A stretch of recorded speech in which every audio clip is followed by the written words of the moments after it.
Bonjour, que la paix soit avec vous. Adam avait commis une erreur après avoir consommé de l'arbre de la connaissance du bien et du mal et subi une dénaturation de son être originel. Sa première réaction s'est avérée encore plus catastrophique que le péché à lui reprocher. Nous en parlons aujourd'hui dans Une vie réussie.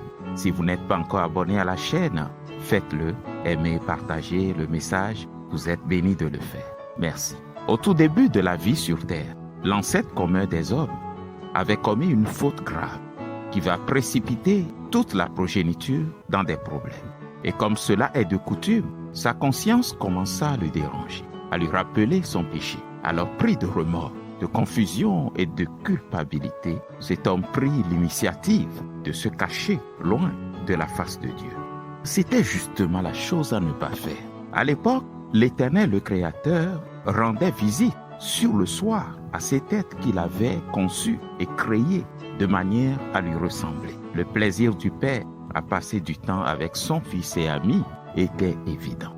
Il lui parlait, lui enseignait des choses et le formait pour un brillant avenir.